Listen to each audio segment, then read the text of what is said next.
Righto. Good afternoon. Good afternoon, Mr. Bond. As we today is going to be talking about our beautiful National Health Service and some other bits and bobs. It's Friday. Pushing on with October now, aren't we? October is steaming, full steam ahead. And guys and girls, in a couple of months, you'll be a full year of this coronavirus nonsense, won't you? Oh, or should I say Stephen Hawking syndrome. How we doing, Saskia? Emma Forbes? Are you all right? Nice to see you. Beautiful, beautiful. Oh, what a pretty lady Saskia is. I don't do dating agencies over here, by the way. But yeah, lovely to see you, Saskia. What part of the world you from? Are you English? Eastern European name, Saskia, isn't it? It's sort of like got origins in the Eastern Europe. Yeah, Emma Forbes says, Queen's not wearing a mask. Out. So the Queen's gone out with the Duke. Remember the Duke said, Saskia, oh, West Sussex, darling. Oh, posh down there. Yeah, very posh. So someone said to the Duke years ago, they was interviewing the old Crutchet, and they said, what would you ever come back as if when you died? And he said, I'd come back as a killer virus. He said, get rid of all the population. He said, they're scumbags. And I'm like, what a lovely gentleman we have there. Ha ha. West Sussex, beautiful part of the world, West Sussex. I'm trying to think where it is. It wasn't with the Duke. Oh, she weren't with the Duke. She left them at home. Nice to see you, Karen Campbell. Emma Forbes, lovely to see you, Em. How are you? Saskia's laughing. So look, I've been out this morning. She wasn't with her husband. I'm going to leave Saskia's picture up there. She's a pretty lady, isn't she? Ooh, I can't get the word. Oh, she said, I'm going, stop it, Dave, I'm blushing. Stop it, Dave. Dave, stop it. Here's what it is. 9 miles north of Brighton. Oh, okay. So you're probably about 50 miles away from me then, Saskia. Thanks for tuning in, Princess. I don't know if you've subscribed to the channel. Have you subscribed to the channel? If not, why not? I mean, these questions need to be asked.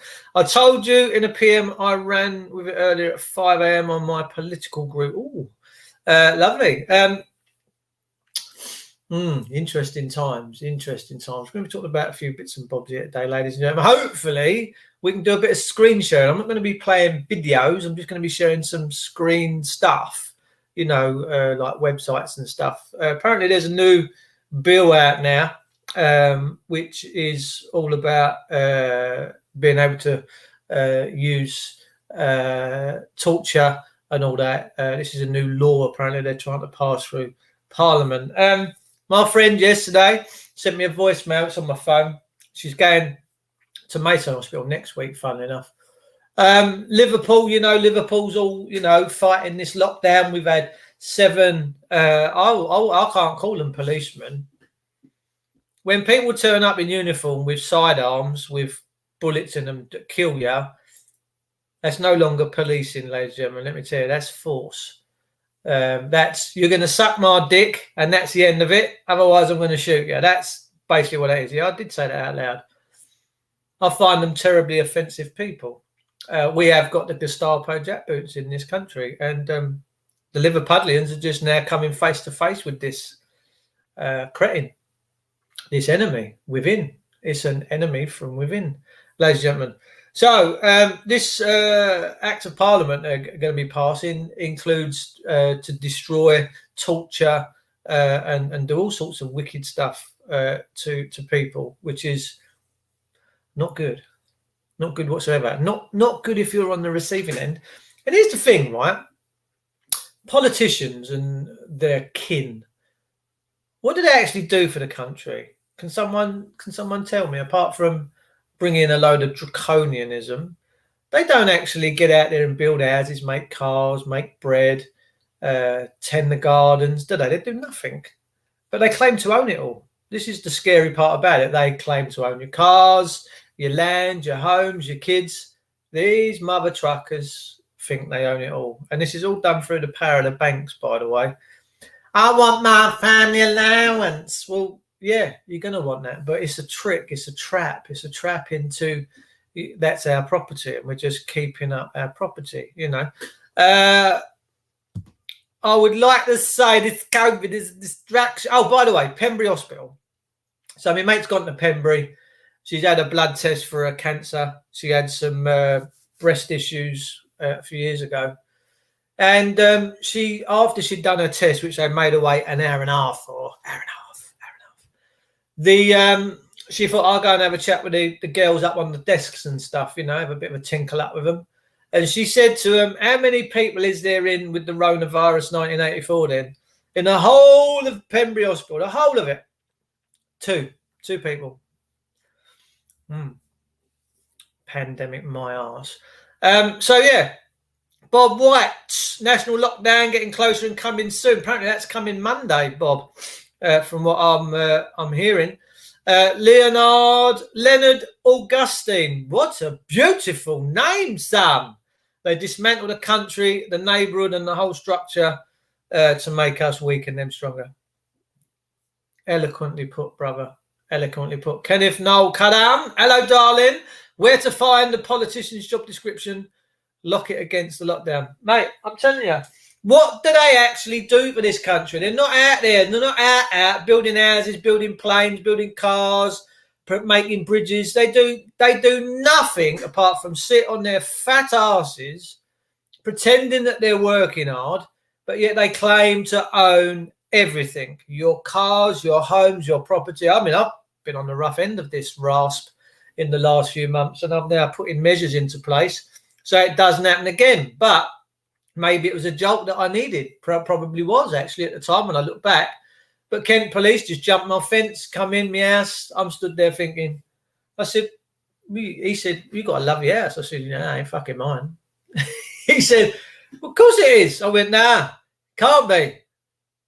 He said, well, why not? I said, well, because you're fucking stood here. And you just walked in, you just bowled in like Fred Astaire and Ginger Rogers going for a night out on the dance. I said, you just bowled in.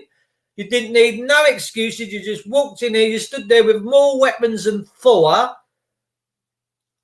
So you must own it, right? Well, no, I don't. I said, no, that's exactly how it is, Constable. I said, that's exactly how it is. I said, but something's gone on here. You've lied to me. There's been some deception along the way. Right, so this morning, ladies and gentlemen, thanks for tuning in, by the way, first and foremost, to every single one of you. Nice to see you, Durfy. Me mucker Durf is in the room. Durf, proper legend, proper patriot. Sorry, Saskia, I'll put you back up in a second, darling. The British establishment are the enemy of the people of this country. They are. Anyway, so I've been out plumbing this morning, doing bits and bobs, 2 different houses. One of them, water damage on ceiling, leaky pipework. So I'm going to liken myself to the National Health Service, right? So the people where I've been this morning with the worry and the panic of, oh, is my ceiling going to come down? They've got a wet patch on the ceiling. There's the dog pissed on the ceiling. You don't know. You know, they've called me because I'm a professional. And I've said, yeah, no worries. I'll come out and sort it out for you.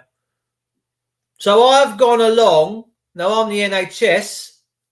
I've sorted it all out, lifted the boards up, fixed the pipe, sorted it all out. Jobs are good. And so they've now got satisfaction. They've got relief. They can have a beautiful weekend without worry. And that's how our National Health Service should be, right? Now, we know that the great English, British, whatever it is you want to call it, National Health Service, all right, the trust, the National Health Trust, whatever it is you want to call it. Now, when it was set up by Nye Bevan, it was set up for the people, by the people, when we was a de jure country.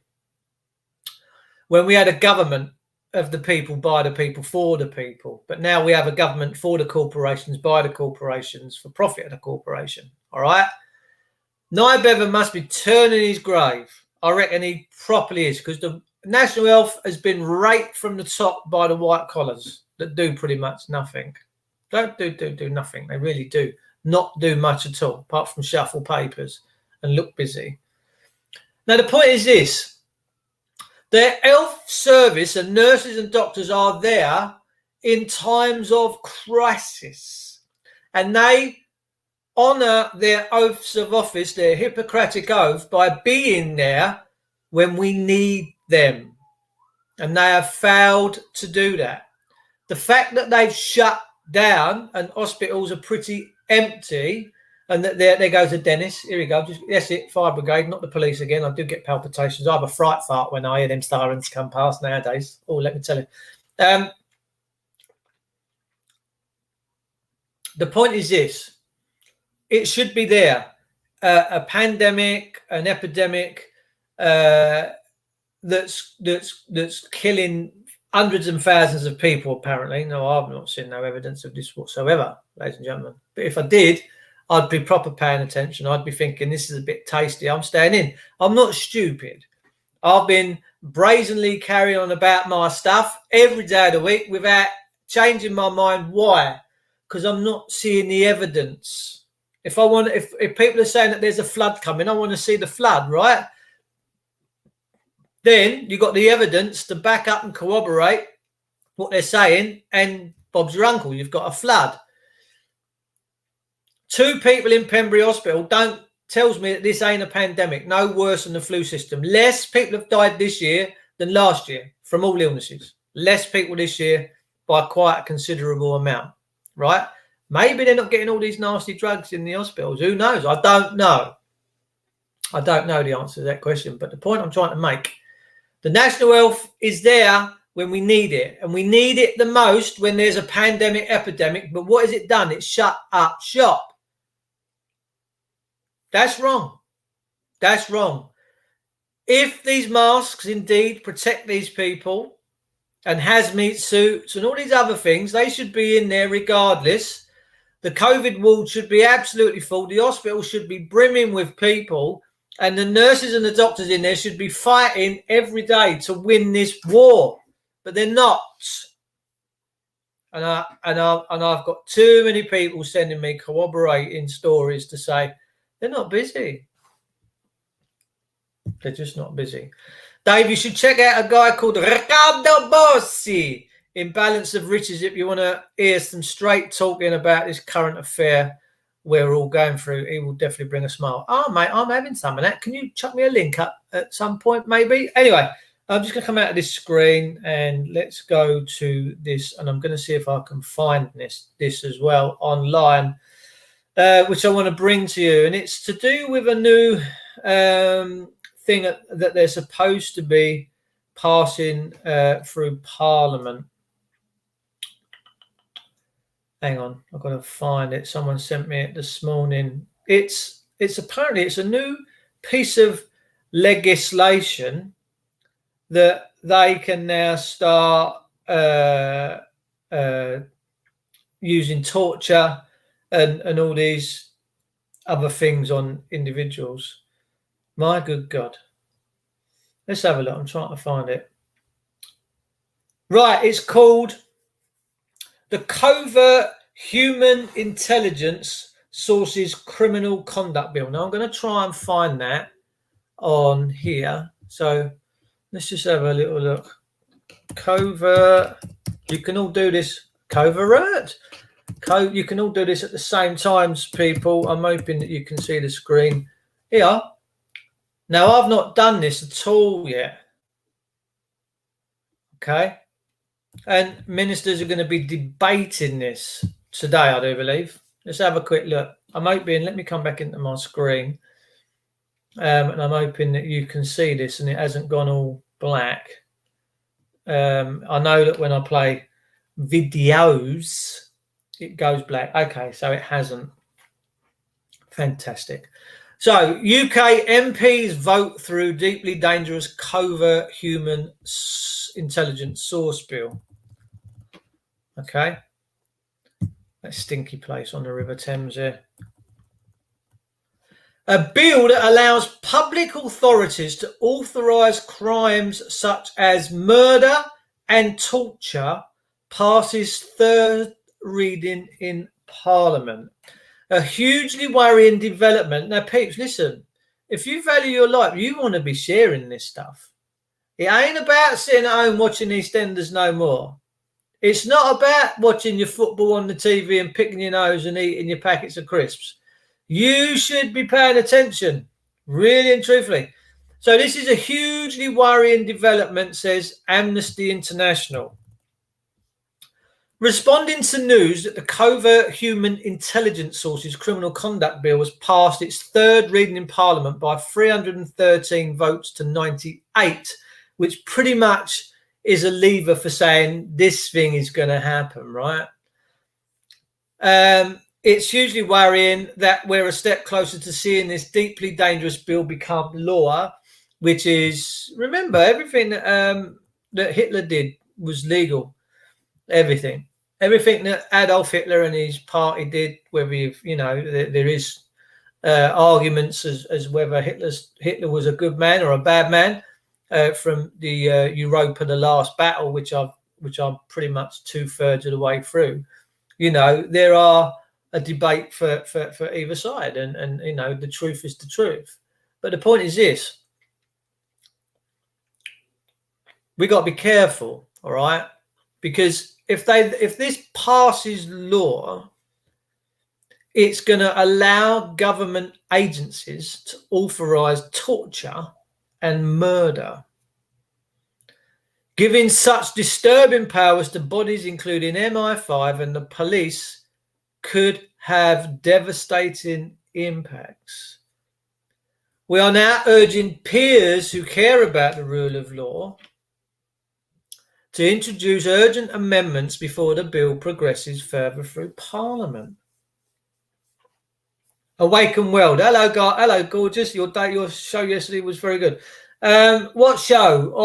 On what platform? On the evening show on Wake Up UK.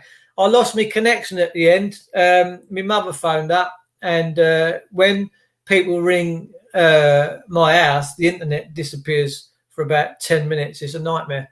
And people have kindly offered to come down and have a look at my internet, but where I've been working this morning down the road, they got a barn and their internet is terrible, and they've had people from all sorts in there trying to up it, but they just can't do nothing with it. The internet where I am, unfortunately, is just absolutely disgraceful. So let's have a little look, view the latest press release. This is press releases from Amnesty International. So let's go on and see whether we can see if I can find anything on the actual website from legislation.gov.uk.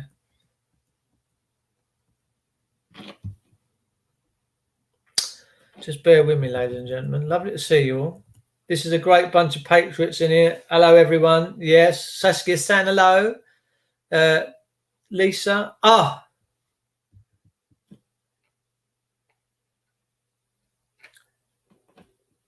Lisa? Hello, Dave. How's it going, darling? I'm just doing a live broadcast on thingy. Let me just shut that down. Ladies and gentlemen, I'm going to go and take this call with my gorgeous Lisa.